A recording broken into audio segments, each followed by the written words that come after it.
Mary with Shore-Friendly South Sound here, in the fourth installment of our Top 5 Recommendations for Your Shoreline. In this video, we'll talk about important considerations for folks who are developing or thinking about purchasing a shoreline parcel. These recommendations are presented as part of the Shore-Friendly program, which works with landowners to help protect property and protect Puget Sound. As a reminder, we hope these videos are just a starting point for you. I encourage you to continue exploring resources on your local Shore-Friendly website or contact your local conservation district for more information. So recommendation number 4, purchase and develop waterfront parcels with care. If you are considering purchasing a waterfront parcel or making development changes on your current property, it is important to consider the unique context of Puget Sound shorelines. As we talked about in our previous videos, there are complex geologic and hydrologic processes at play in these areas where land and water meet. Unlike many inland parcels, shorelines are visibly dynamic. You may see acute changes, like seasonal variation in the stability of your bank or bluff, or changes in the profile of your beach following a storm event. Or you may see change over longer timescales, such as a shoreline that is moving landward over time. You may see periods of relatively little change in your bluff, punctuated by a shallow landslide. While we cannot predict these events precisely, we do know that on average, Puget Sound bluffs are eroding and retreating, and their rate of retreat may increase with increased development and other human-caused environmental changes. The bottom line is, shorelines change over time, so you should expect your shoreline parcel to change too.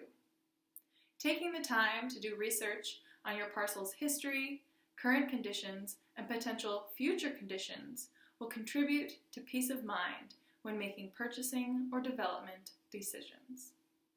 Understanding that your shoreline will change over time will influence where you locate your home or development activity on your parcel. We recommend that you seek expert guidance prior to locating your home.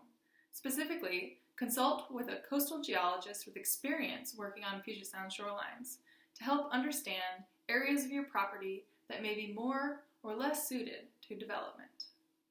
Shoreline development regulations do mandate minimum setback requirements. Setback describes the distance between the development activity and the shoreline. We recommend that you exceed any minimum setback on construction whenever possible. Even if you qualify for a reduced setback from the shore, opt for the full setback or more. Consult with a coastal geologist to understand the likely regression scenarios for your shoreline to locate your home for longevity.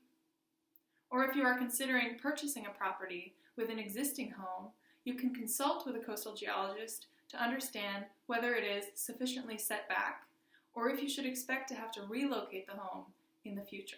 When making development decisions, you should expect erosion and plan for it. As we talked about in our previous videos, mature native trees and shrubs can help mitigate erosion.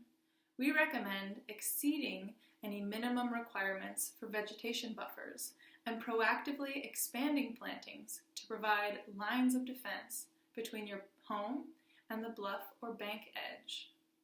If you are considering purchasing property with an existing home, gather as much information as you can from the current owners about erosion events or patterns they have experienced on the parcel. We also recommend requesting all drainage schematics and records of fill or excavation activity on the parcel to help you better understand drainage and stability conditions. Shoreline development regulations can be very complex. You should research and understand permit requirements before starting a development project.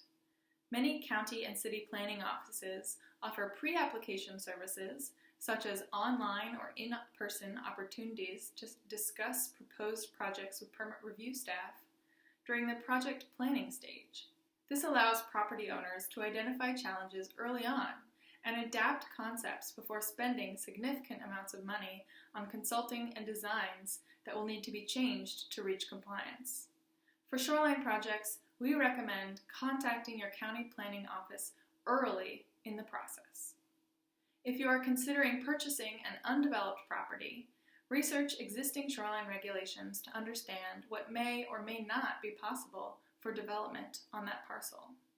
It is important to note that most jurisdictions in Washington state were required by the Department of Ecology to update their shoreline development regulations in the last decade. In Pierce County, for example, we just finalized our latest Shoreline Master Program in 2018. So don't rely on your past permitting experiences or those of your neighbors who may be longtime shoreline residents. Proactively research and consult with your planning and development office to understand current regulations. When you are ready to begin development on your parcel, take care to minimize site clearing and protect existing vegetation during construction. Identify and protect plants that are providing slope stabilization and controlling runoff. We recommend working with your contractor to make a plan to use low-impact development techniques and to protect your trees, particularly native evergreens, during construction. Protecting existing vegetation will be less expensive than re-establishing native plants after construction. Thanks for watching. For more information and to find info sheets on how to protect trees during construction and other technical guidance, visit your local shore-friendly website. And stick around for recommendation number 5 on seeking expert guidance for your shoreline parcel.